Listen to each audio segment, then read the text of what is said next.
This video series, a celebration of online publishing, is brought to you by the AOP Digital Publishing Awards. We're going to be exploring the factors that have driven the resilience and the success of the online publishing sector over the past 18 months. So we came together in person and via Zoom to see how the individuals, the teams and the brands which make this industry so successful will continue to grow audiences and provide outstanding solutions for advertisers. First up, growth. How have digital publishers succeeded in growing audiences and revenues? What challenges have they faced over the past year? And what opportunities have they seen emerge for forging stronger relationships with their readers and their advertisers? We saw a complete lift in terms of impressions coming into us, but it was valuable impressions and making sure that the market also understood how to buy it and activate it as well. So the data part became really important, the audience side of things. And I think having the data strategies is what's really allowed this growth to continue. And I think publishers are doing really well on that front. I think it's almost a perfect storm of everyone being at home and everyone having to think a little bit differently, and then the kind of the trade news agenda of changing regulation, privacy, all of the kind of big looming, what's Google doing, what's Apple doing, kind of coming in. It really has forced publishers to think quite differently. But at the same time, if they think in isolation, like just about themselves as a publisher, then they will only ever, they're kind of capping what they could do. Whereas I've seen more collaboration across different publishers and everyone getting together and actually like, well, what does it look like across a couple of different media channels or a couple of different titles, or what's the portfolio piece on this, which really lends itself to kind of how first-party data will be transacted, or we hope will be transacted across the market kind of next year and beyond. Yeah, and I think in addition to that as well, we've probably not ever seen, any of us have ever witnessed a time when the need for accurate information, immediate accurate information is completely crucial and vital. And actually the impact of fake news and how that can influence things like vaccination hesitancy, kind of people coming up with hocus pocus remedies and all of these things, and actually how they influence the world that we live in. So we knew that had an influence on politics and on the environment, but we always saw it as a slow burn. And this has showed us that actually there's an immediate need to have, regulated, valid news that people can trust, from brands that people can trust. And I think there was a big educational piece on that. I think, news, I think groups were hurt quite a lot in the beginning. Advertising not wanting to be in the forefront of COVID and the tragedy that's happening. And, to Lauren's point, you saw everybody collaborate and work together and think about how do we change that story?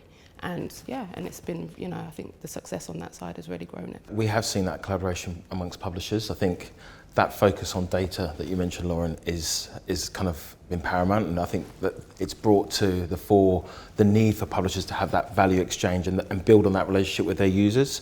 And in turn, in return for that valuable first-party data, how does that then help brands in addressability and executing those campaigns, particularly in the wake of of the cookieless future and the kind of deprecation of mobile IDs. So I think that collaboration is critical, and also that for many years, I've worked publishing side myself. Is how does that collaborate? How do publishers combat the walled gardens in terms of for that digital investment? And I think it's going to be through data. It's going to be through that first-party data where they can actually attract more of those digital ad dollars or pounds to their own portfolios, as opposed to always losing out to Google and Facebook. We've really kind of analysed who subscribes versus who will not subscribe. And the who will not subscribe tend to be the more senior people, where there's an assumption that it should be free and that they have a value because of who they are. And the people that are more likely to subscribe are the people that see themselves going on a career journey. They want to have better insights. They want to access more in-depth and insightful journalism. And that's fantastic, but it's a very, very small proportion. We're in a very crowded market. I think there are about 6 different companies that publish information in our space, which is HR. So the subscription model for us is a nice to have, but it is not a core part of our business at all. We've basically taken our 2 core audience segments of sustainability professionals and energy professionals, ring-fenced them and offered them a year-round kind of platform of events and content. All of that for free on a sort of, up to this point, revenue model based on sponsors, so vendors getting access into that group. We've got about 800 or so members, and we're now looking at transitioning that or migrating those free members over to paid. So it's a really interesting one, because it's not that we're kind of going from ground zero on this. We've actually got an engaged community. It would be like, I guess, Netflix being free and suddenly now saying it's got to start charging us. To put it into context, I think in 2 or 3 years our revenue model as a brand is going to be around, we're looking at about a third of our revenue coming in from subs versus currently 0. In terms of digital subscriptions, it's tricky for the BBC on some areas to charge for access to content depending on what we're doing. But on some of our, certainly on some of our properties, that is our key focus for this year. Certainly on Top Gear, which I keep returning to because I think it's one of our biggest properties, our most nominated, but also our biggest potential for growth. We're looking at that for this year because we can see a lot of things around.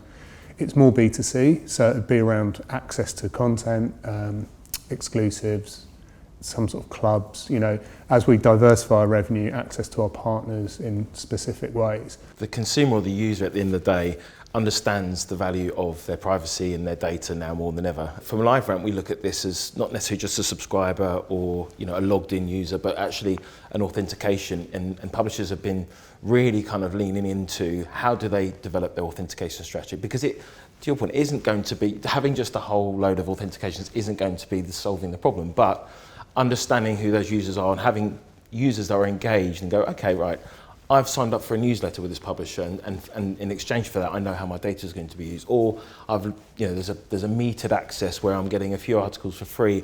Okay, and I'm happy for my email address to be used in a certain way. And I think that's where we're getting to, and it is absolutely comes down to this sort of test and learn. And you know, we have a publisher partner that actually has 0 subscribers, and most of their, you know, over millions of their authentications are coming from newsletters, and that's actually produced quite a nice strategy for them in terms of generating revenue. For, you know, if you can't, you know, to your point, if you can't actually extract a revenue per user through a subscription, then actually it comes from the brand spend of being able to address those audiences meaningfully. We have traditionally been an ad-funded business, and I think that the last year has definitely made us start to think, it's expedited our thinking, around, well, what could that look like around e-commerce and the retail space? What could it look like in subscriptions? What could it look like in whole new content streams? It's been a massive opportunity for everyone to reset their thinking, and actually how can we take our users and do what we deliver what we already do, which is engage in content in their media choice, but think about that in different touch points across the ecosystem. I would say a very similar thing. I think commercial content production is very interesting for us, and there's good margins and good opportunities there. Subscriptions, as we've discussed, and the affiliate and e-commerce opportunities are not something we've traditionally done that much of. I think consumers, all businesses are so much savvier now, and their approach to digital and the way that they apply the fact that we can have so much measurement, so much data, so many applicable learnings that it's just not branding as a like, oh yeah, we did that and that's the end of it. It just doesn't exist anymore. There's so much more that needs to come off the back of that, and everything needs to work that much harder, whether it's a consumer, whether it's a B2B solution. There's just no getting away from the fact that we have to be so much more accountable. Yeah, I think that kind of ties in quite nicely with the next focus for us. So I can't really speak from the subscription side because that's not the business working, but certainly from a commercial perspective, we are looking at how we can utilise the first party data that we have and that the brands that we work with have to do better data matching. And actually the opportunity for us, we think that we've made quite good headway in terms of looking at the attention metrics and the immediate brand impact. But the next thing is looking at those longer term, real world kind of outcomes, business outcomes, and proving that something that you've done from a brand perspective had an impact a year later, year and a half later, and that comes through working with partnerships with brands. And I think actually as well, with what's going to happen in Chrome, there's going to be a bit of a gap in terms of attribution models and the way that they work, and we think that's an opportunity for us as a publisher to come in and change that conversation and say, actually, let's look at the impacts this brand campaign had, not next week, not the week after that, but actually a year later, and the long-term impact that this kind of brand exercise has had with your core audience. People are connected now just on their mobile apps or on their phones or at home,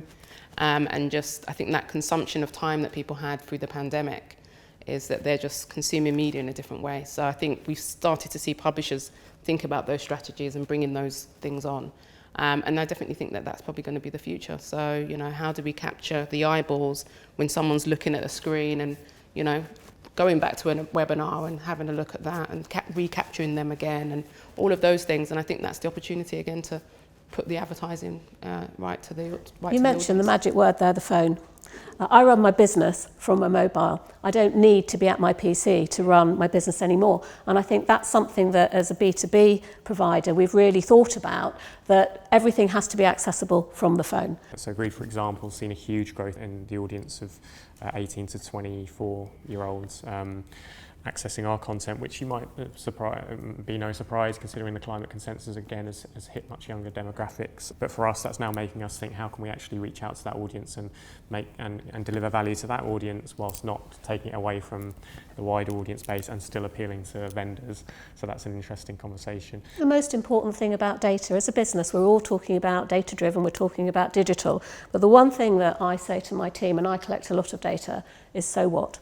Don't just pass it through. If you cannot add value, then there's no point in collecting it. And I think we have to remember, we are people, we work in teams, and it's the adding the value and it's the insight that our teams and that we bring together with the numbers and with the stories that we tell. That's where the value is created. And without the people, the data is meaningless. If you can't tell the story, if you can't do something with the trends, if it doesn't mean that you change a business decision or do something with it, then there is no point in collecting it. To that point, I think the industry as a whole is kind of taking a moment to pause. You know, this is a once in a generational shift that's happening right now about rebuilding this ecosystem around data. And I think, you know, you as publishers everyone's thinking about, okay, let's not just leap into something, you know, let's not replace the cookie. That wasn't, you know, fit for purpose in itself.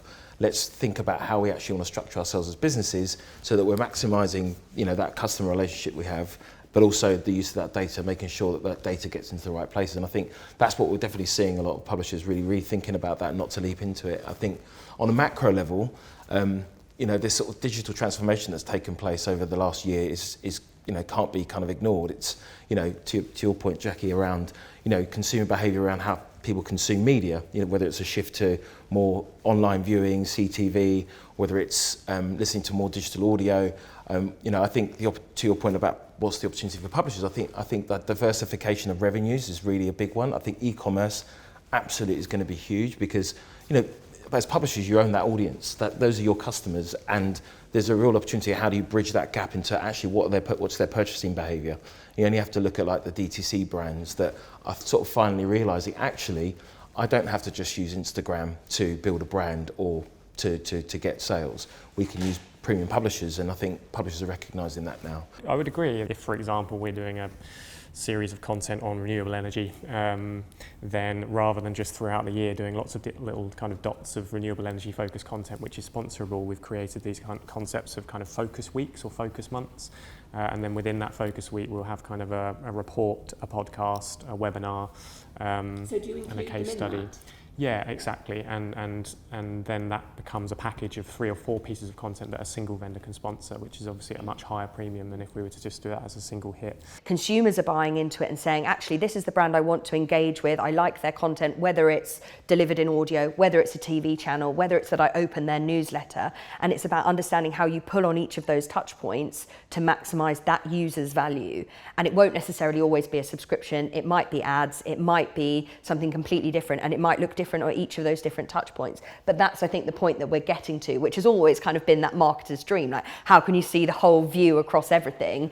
It's just that we haven't necessarily had all the tools and all of the understanding, I guess, in place to look at a dashboard and see, this is why this is valuable to me, this is how I can extrapolate that out across those different channels.